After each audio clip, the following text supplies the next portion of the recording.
guys, it's Blue here. So if you haven't already seen it, we just released a new video, kind of different from our style. It was just a room walkthrough, because we've gotten requests over time. You know, people want to see, you guys want to see, you know, what our setup looks like, right? So it's fine. We have downtime again. Still waiting for some cards for the decks from Dark Side of Dimensions. In the meantime, we posted that room view. We figured we had some downtime, so great opportunity to just take a breather and film that. Also, we showed you guys the way we organize and sort all 40, 50 something of our character decks. And I mean, I say that number like that because it's always changing. A couple more months, it's going to be probably 60 something. It's always going up. So, we showed you guys the way you organize it. Some of you guys thought that was really cool. And even though this is not going to be a wildly, outrageously popular video, I want to make a really quick tutorial on those weight pieces of paper that we put every deck in, which we've dubbed deck sleeves, as opposed to a card sleeve. So if you missed that video, they look like this. This black box is just one of the deluxe edition deck boxes from Konami. It's how they sell, cards. You get packs, you get some sleeves. We had these lying around, and the decks fit in super well, as you can see. Again, it was a matter of how do we distinguish decks, how do we take them out really easily. So I came up with these. Again, we affectionately call them deck sleeves. So it just makes it so easy to take, two decks to start playing a game, put them back, and everything just is really, really organized. So again, it's really easy. So things you will need is cardstock, a pen or a fine tip Sharpie, and tape. So this is cardstock. It's, if you've never used it, it's firmer than regular, white computer paper. You can use construction paper if that's what you have. You want something that's firm, because the decks, do have a weight to them. You don't want something that might tear under the weight of the deck of being, picked up and put down, picked up and put down. Then, if it rips through, there goes your deck. So I use cardstock. But again, any kind of firm paper you have, even like a manila folder, if you had that, you just cut that up. And this one I cut, it's about, inch and a half, roughly. I don't have them, specifically measured, but you don't want it to be too narrow, but you don't want it to be as thick as a deck, because having it a little narrower than the deck allows you to take it out easier, because the deck can kind of just like pivot off to the side. So again, it just, and then that's how we do it. That's been our big secret, I guess, this whole time.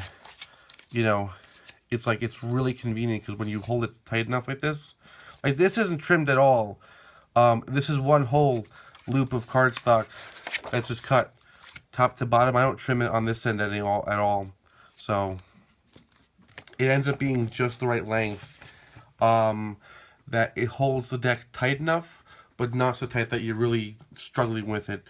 Our biggest deck is around 60 cards, and that's Yugi's Awaken the Dragons deck, because of its extensive side deck plus a bit of an extra deck. So that's where I'd max it out. If you have like a 70 card deck, I would not recommend this without a longer strip of paper, just because between 40 and 60 is like that ideal range. And again, because I do this for each deck, it's specific one to each deck. So, if you have a Yugi deck which has 50 cards or more, or Jaden deck, same thing, that deck won't fit. That deck won't fit in the sleeve for a 40 card deck. So these are all cut and fit really well to each deck. And I just really want to emphasize, because this was probably one of our most groundbreaking things in all the channel, was, hey, how do we organize decks? And this is our most beloved system. So, we want to put that out there a little bit finally in this video. So you guys, if you guys have a bunch of decks, you're tired of, getting deck boxes for everything. Because let's face it, deck boxes cost a couple bucks, and they're a little bit clunky. They're great for taking your decks to, your local tournament. But if you're just storing decks in your house, and if you have a bunch of decks, this is what we recommend. So, cardstock, you just cut it into strips, you know, about roughly 1.5 inches. Doesn't have to be too specific. And you get about 4 of them per sheet of cardstock. So what we have is just that little strip. And I'm just going to write... Now, I don't have a character deck actually right now to do this with because they're all already done up. I have my Crystal Beast deck.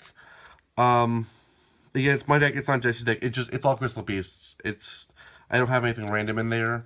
And I have the cards that he doesn't use. So I'm just going to call it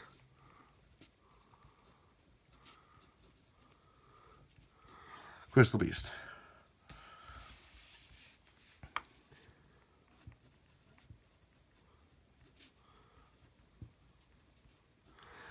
And of course, if you saw our walkthrough, you know, you can see that the boxes, again, like the one I have here, they're roughly organized by, you know, the character type. So this is the Battle City main characters box. So that's why it's Yugi, Joey, Marek, Kaiba.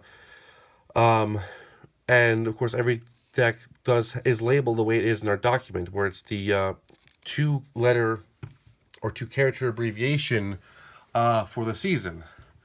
So again, that's now if you saw, I know our the hybrids are kind of still a little messed up. Some of them are labeled as MX for mix, but the point is that you see our decks are labeled identical to the document, and all decks follow the same suit. A 2-character abbreviation followed by usually just a name, either first or last, depending on how they refer to, like Yugi or Kaiba. Because no one really called Kaiba Seto except for Mokuba, and then no one called Yugi Moto except for... No one actually called Yugi by his last name. It was Yugi Moto or it was Yugi. No one's like, hey, Moto, get over here. Alright, so, there it is. I know, I'm making this video a lot longer than it has to be because I'm sitting and talking, but it's I don't know, it's whatever. You know, we're just, again, we're relaxing, so I don't really mind just kind of going off a little, you know, chit chat here. That's what this video is. This is a video, like informal, hey guys, here's some more cool behind the scenes stuff. So what you're gonna do is you're gonna take this, flip it over so that the name's outside, and you're gonna want to take it and then just tape it right at the top. I know it's really easy, but I just figured in case anyone had any questions at all, you know, make a little video. So because the key thing is using cardstock or any hard paper. That's what is really the biggest thing. So it looks like this. It's a teardrop. So it's super generic. So what you do is you take your deck, you know, your favorite pile of cards. It also does work with unsleeved cards. It's not exclusive to a sleeve deck. We just have all our decks in sleeves. But so you can just take your deck and you put it in. Now this is what I would consider the tricky part. As you see me, I'm starting to pull it towards the top, and then of course it rounds out at the bottom a little bit there. But you want to take it and then put the deck so it's right down, and then kind of pull it a little bit. You gotta pull it really tight, and then kind of just start to crease the edges a little bit at the bottom. Because that's what's going to give you that nice fold, and the fold which is specific to that quantity of deck. Again, so it'll fit your 40 card deck really tightly, and then if you have a 50, 60 card deck, it really won't fit very well in the deck, in the sleeve at all. And then it depends how much, but you can also pinch it more or less at the top. Some of ours were a bit looser at the top. Some of them are like this, where I fold it back and forth and back and forth. But the main focus is getting it, you know, really tight on the bottom. So, and then take the deck out. And then you see this is shaped up to the deck. But I just go and pull the creases a little bit more.